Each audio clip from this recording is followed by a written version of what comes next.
Besok Senin, 1 Juli 2024, Pengadilan Negeri Bandung akan menggelar sidang pra-peradilan Peggy Setiawan, tersangka kasus pembunuhan Vina dan Eki di Cirebon. Kuasa hukum Peggy Setiawan, Sugianti Iriani berharap hakim dapat bersikap objektif terhadap bukti dan fakta dalam persidangan untuk memutuskan sah atau tidaknya penetapan tersangka terhadap Peggy Setiawan. Kuasa hukum juga akan menghadirkan saksi dan tim ahli untuk memastikan bahwa penetapan tersangka terhadap Peggy Setiawan tidak sesuai prosedur dan Peggy adalah orang yang salah tangkap. Hakim tunggal Pak Eman Sulaiman adalah hakim yang objektif, jujur, dan akan menilai bahwa pra-peradilan ini dengan baik, dengan teliti, dan mungkin nanti bukti-bukti yang akan kita sampaikan juga insya Allah akan diteliti dengan baik oleh hakim tunggal ini, dan kita akan mendapatkan putusan yang seobjektif mungkin. Sebelumnya dalam sidang perdana pra-peradilan Peggy Setiawan 24 Juni lalu polisi tidak hadir. Namun untuk sidang besok Kabid Humas Polda Jabar, Kombes Julius Abraham Abbas memastikan mereka dipastikan akan hadir. Tim kuasa hukum dari Polda Jawa Barat akan menghadiri kegiatan sidang pra-peradilan pada jadwal persidangan yang berikutnya dan akan menyiapkan materi gugatan persidangan yang telah dipersiapkan dari tim kuasa hukum Polda Jawa Barat. Di tengah sidang pra-peradilan yang akan dihadapi Peggy Setiawan, Kamis lalu Kejaksaan Tinggi Jawa Barat mengembalikan berkas acara perkara Peggy kepada penyidik Polda Jabar. Pengembalian berkas dilakukan karena jaksa peneliti menilai bukti dan fakta dalam berkas Peggy belum lengkap. Kasus pembunuhan Vina dan Eki yang terjadi 8 tahun silam hingga kini masih menjadi sorotan karena sejumlah kejanggalan termasuk penghapusan nama 2 buron dalam kasus pembunuhan ini. Tim Liputan Kompas TV. Pra-peradilan Peggy Setiawan yang sempat tertunda kembali dijadwalkan pada Senin 1 Juli 2024. Jika sesuai jadwal saudara, maka sidang pra-peradilan akan berlangsung selama 7 hari ke depan. Apa saja kemungkinan yang akan dihadapi dalam sidang pra-peradilan Peggy terkait penetapannya sebagai tersangka pembunuhan Vina dan Eki di Cirebon 2016 lalu? Dan jika pra-peradilan ini dimenangkan oleh Peggy, dampak apa yang kemudian yang akan terjadi dalam penanganan kasus pembunuhan Vina? Akankah ada efek domino dalam kasus ini? Kita bahas bersama dengan kuasa hukum Peggy Setiawan, Tony RM, ada Jamin Ginting, pakar hukum dari Universitas Pelita Harapan, dan juga mantan Kapolda Jawa Barat, Irjen Pol Purnawirawan, Anton Carlyan. Selamat sore Bapak-Bapak. Selamat sore Mbak Nilu. Assalamualaikum warahmatullahi wabarakatuh. Waalaikumsalam warahmatullahi wabarakatuh. Saya ingin ke Pak Tony dulu terkait dengan persiapan besok seperti apa Pak? Saksi juga ahli apa yang akan dihadirkan di sini? Ya, kami dari tim kuasa hukum Peggy Setiawan sudah sangat siap. Makanya permohonan pra-peradilan didaftarkan sejak sebulan lalu. Ya, itu berarti kami sudah sangat siap. Ya, baik dari alat buktinya, ya, baik keterangan saksi maupun bukti-bukti lainnya yang sudah kami tuangkan dalilnya dalam permohonan pra-peradilan itu, artinya itu berarti kami sangat siap. Nah, kami ingin sampaikan sedikit ya, biar ditanggapi juga sama Pak Pakar Pidana Pak Jamin Ginting. Jadi Peggy Setiawan itu ditangkap tanggal 21 Mei 2024. Ingat, pada saat ditangkap Peggy Setiawan belum ditetapkan sebagai tersangka. Nah, kemudian tanggal 21 Mei juga ya, itu kemudian ditetapkan tersangka. Ada surat pemberitahuan penetapan tersangka dan penahanannya. Nah, penyelidikan itu kan untuk serangkaian tindakan penyelidikan untuk mengetahui peristiwa pidana. Sementara penyidikan adalah serangkaian tindakan penyidikan untuk menemukan tersangkanya dengan menemukan minimal 2 alat bukti. Nah, ini ditetapkan tersangka dulu, ya. Kemudian alat buktinya ini dicari, ditangkap dulu, kemudian ditetapkan tersangka. Nah, maka kami ya dalam pra-peradilan ini kami akan menyoroti hal itu, ya. Kami juga penasaran alat bukti apa yang dimiliki penyidik, karena kami rasakan sebagai penasihat hukum Peggy Setiawan, penyidik mulai gencar mencari alat bukti setelah Peggy Setiawan ditetapkan tersangka. Itu esensi pra-peradilan yang akan kami bongkar nanti. Itu yang akan Anda bongkar nanti. Pra-peradilan ini. Saya ingin ke Pak Anton Carlyan. Pak Anton, penyidik Polda Jawa Barat kan sudah memastikan ya, setelah sebelumnya mangkir mengatakan bahwa kali ini akan hadir begitu dalam pra-peradilan ini. Biasanya apa saja yang disiapkan begitu oleh penyidik untuk menjawab ataupun memberikan perlawanan dalam sidang? Biasanya adalah alat-alat bukti sesuai 184, 185 yang akan disampaikan di sidang pengadilan. Apakah benar tersangka Peggy Setiawan itu adalah pelakunya? Nah, di sini kami sudah tanyakan juga bahwa apakah Polda Jabar sudah siap? Sudah siap, Pak, katanya. Bahkan dari penguatan saksi-saksi saja yang asalnya 70 itu menjadi 17. Ada juga di sini adalah surat, ada petunjuk, bahkan keterangan ahli. Saya ingatkan berkali-kali karena fenomena di masyarakat. Awas loh, jangan salah tangkap.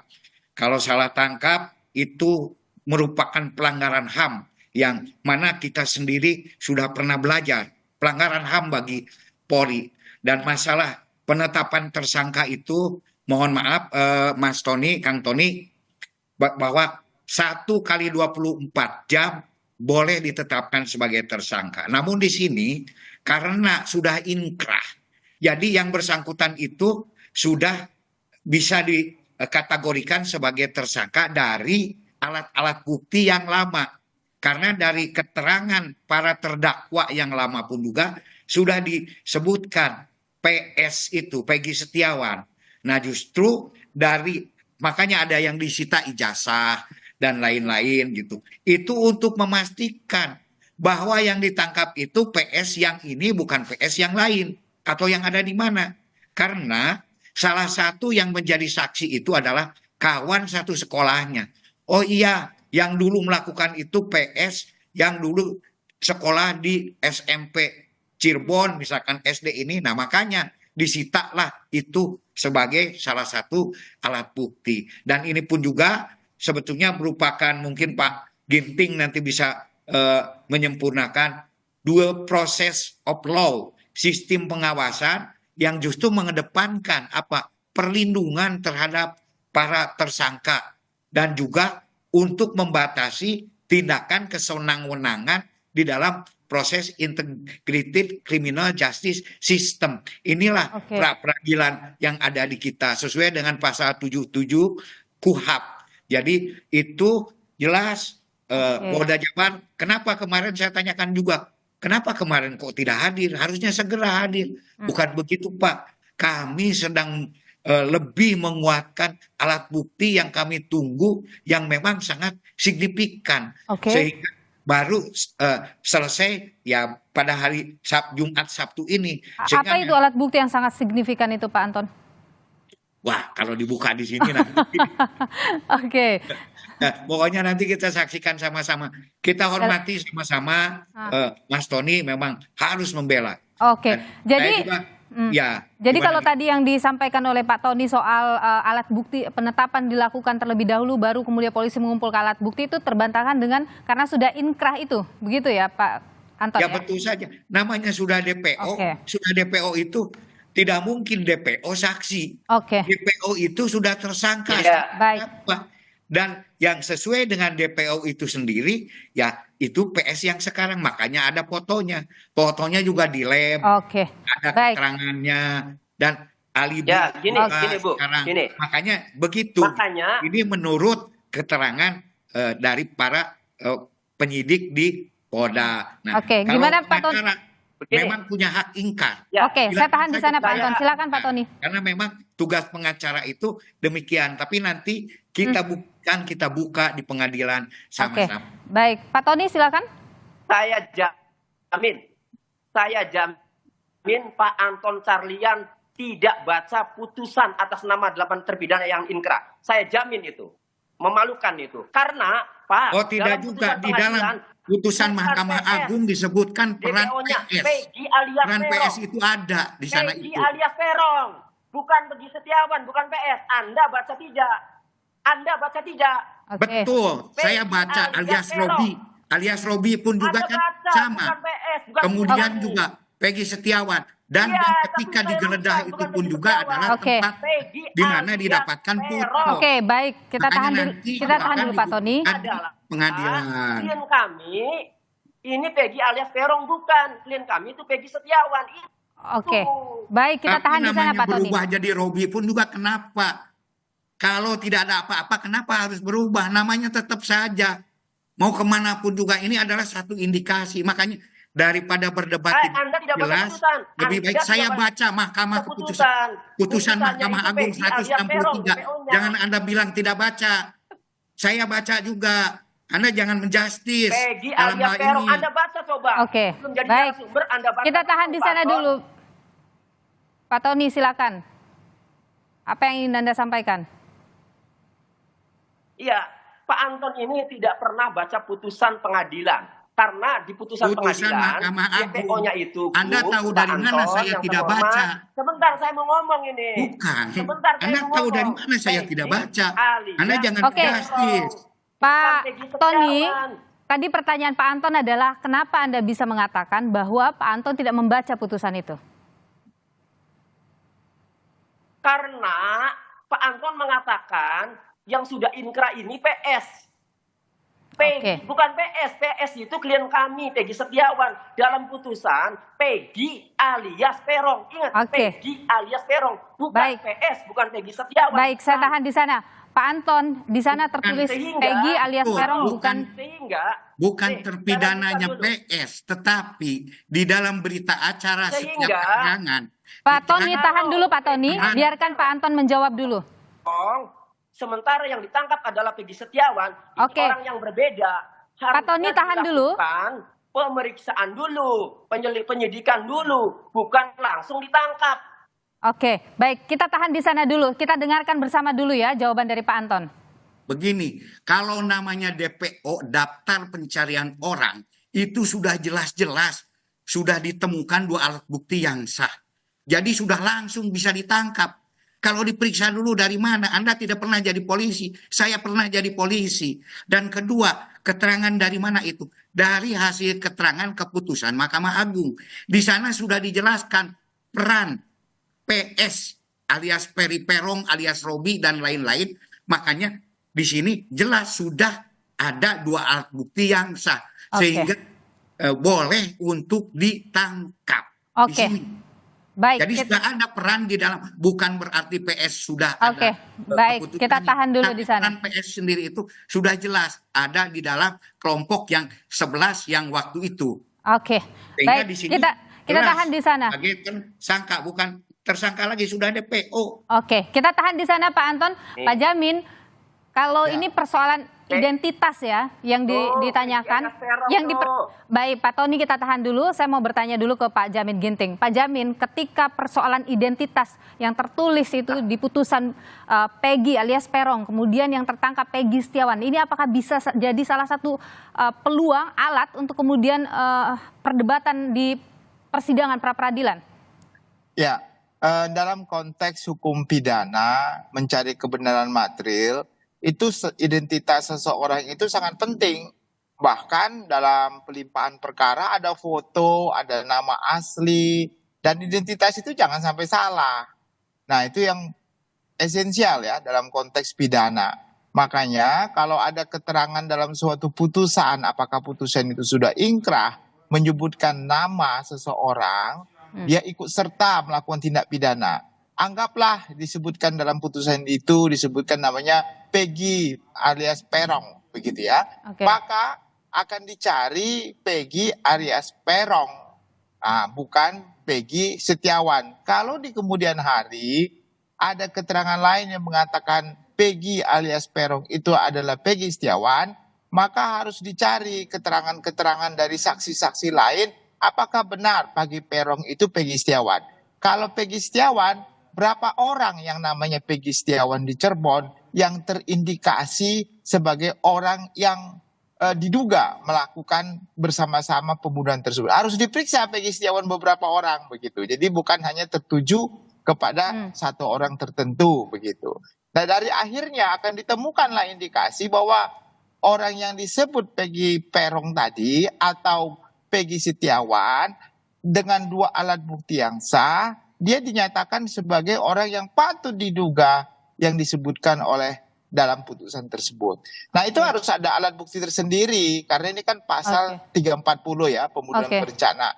Jadi nggak bisa hanya cuma contohnya tadi itu ada bukti ijazah, ada bukti foto, enggak. Harus dibuktikan juga dengan scientific evidence. Contohnya, di mana orang itu pada saat itu, kapan orang itu bersama-sama melakukan, kan ada bukti contohnya terkait dengan dia main HP di mana pada saat itu, atau ada indikasi CCTV atau komunikasi dengan pelaku melalui chat atau WA atau segala macam. Itu yang bisa kita dapatkan untuk membuktikan bahwanya Peggy Peron itu adalah Peggy Setiawan yang saat ini benar-benar dijadikan jadi pembuktian tersangka secara saintifik nanti dalam persidangan tentang apakah itu Peggy yang dimaksud, Peggy Peron ini adalah Peggy Setiawan yang sekarang, itu yang harus dibuktikan. Pak Tony, siapa saksi-saksi yang bisa menguatkan bahwa Peggy Setiawan ini bukanlah Peggy alias Peron yang dalam amar putusan itu? Kita akan jawab usai jeda berikut ini, tetap di Kompas Petang.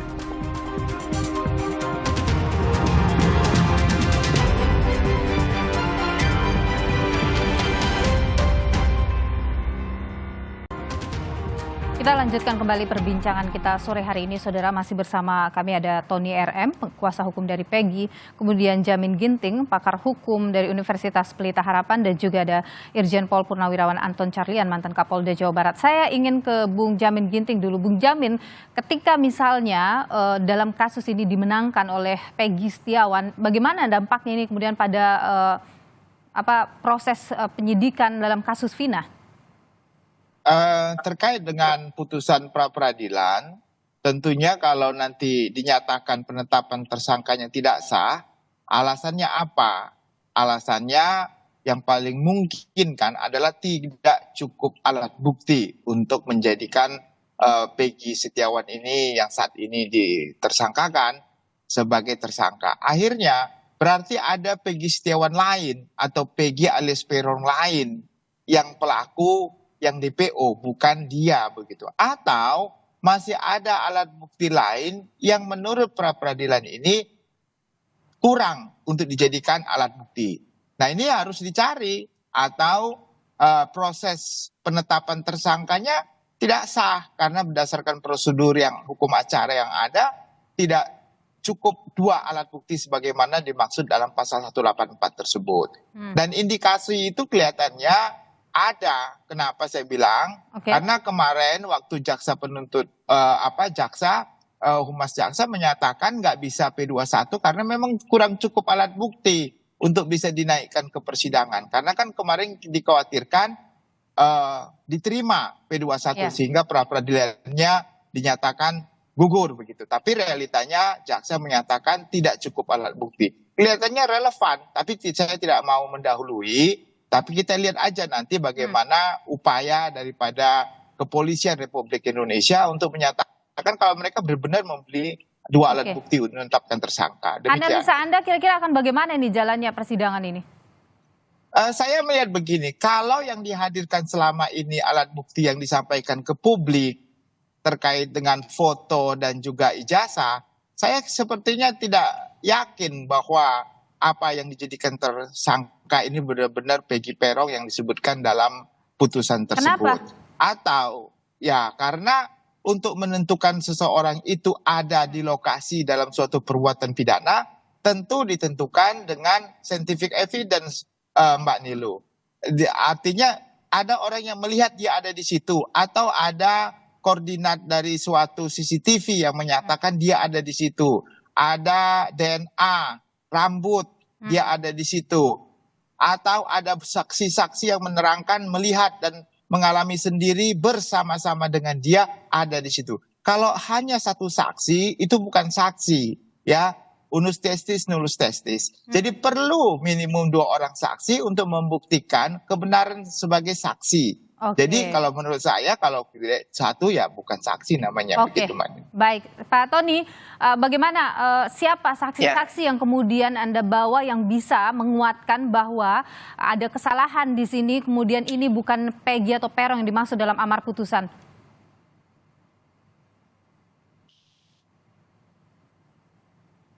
Ya, itu tunjukkan ya. Jadi tuh ya, ini nih Peggy alias Peron, bukan Peggy Setiawan. Ini putusan Mahkamah Agung ya.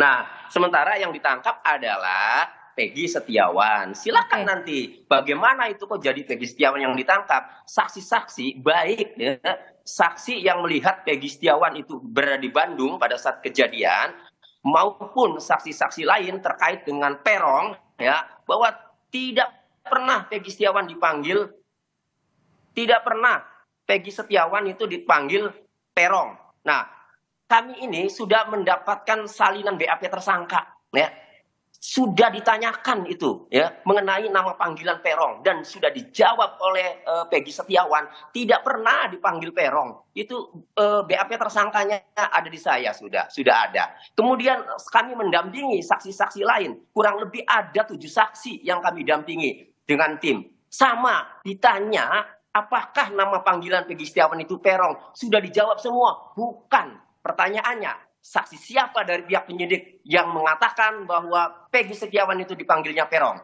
Sejauh yang kami dalami, tidak ada satu saksi pun ya yang mengatakan bahwa panggilan Peggy Setiawan itu adalah Peron. Ini orang yang berbeda, makanya diuji di pra-peradilan ya, mana korelasinya, mana hubungannya bahwa Peggy Setiawan itu adalah Peggy alias Peron, sebagaimana dalam DPO yang sudah inkrah dalam putusan. Oke, jadi saksi-saksi ini adalah teman-teman dari Peggy, pihak keluarga itu? Betul, dan masih ada saksi, nanti lihat saja. Masih ada saksi ya yang memang belum kami munculkan.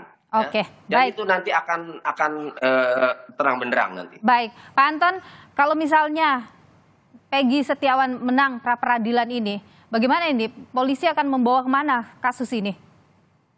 Yang jelas, kalau memang bukan Peggy Setiawan yang ini, berarti ya memang ada Peggy Setiawan yang lain. Nah, tentu saja dampaknya itu ya polisi harus mencari lagi DPO yang sebenarnya yang mana gitu kan. Dan juga ini juga akan berdampak pada apa? Ya, PS yang ini nanti boleh ganti rugi, boleh rehabilitasi dan lain-lain. Tetapi semua itu juga tadi harus dibuktikan di sidang pra-peradilan. Nah, bahkan termasuk saya tanyakan, apa betul waktu itu ada di sana? Pak, mohon maaf, Jenderal katanya. Alibi pun juga sudah kami dapatkan, ada petunjuk digital forensik dan juga ada saksi ahli. Makanya masing-masing sesuai versinya silahkan. Nanti sampaikan fakta-fakta ini di pengadilan. Saya hanya sekarang sebagai masyarakat biasa, silakan. Saya tidak memihak kemana-mana, tapi yang penting jangan ya istilah menyerang personal seperti tadi. Ya, tidak kepada masalah-masalah alat bukti saja, masalah substansi. Dan di dalam pra-peradilan itu sendiri itu tidak dinyatakan substansinya, tapi hanya untuk membuktikan alat-alat bukti. Nah, sekarang alat bukti mana yang paling relevan, yang paling kuat? Apakah alat bukti yang didapatkan oleh Mas Tony sebagai pengacaranya, ataukah alat bukti yang didapatkan oleh kepolisian? Disinilah nanti kita akan uji criminal justice system ini di kita akan nantikan besok dalam persidangan pra-peradilan. Semoga saja memang Polda Jawa Barat hadir ya dalam persidangan besok. Terima kasih Pak Anton Carlyan, Irjen Pol Purnawirawan Anton Carlyan, mantan Kapolda Jawa Barat. Terima kasih juga Bung Jamin Ginting, pakar hukum dari Universitas Pelita Harapan, dan juga Bung Tony RM, kuasa hukum dari Peggy Setiawan. Terima kasih sudah berbagi pandangan di Kompas. Terima kasih.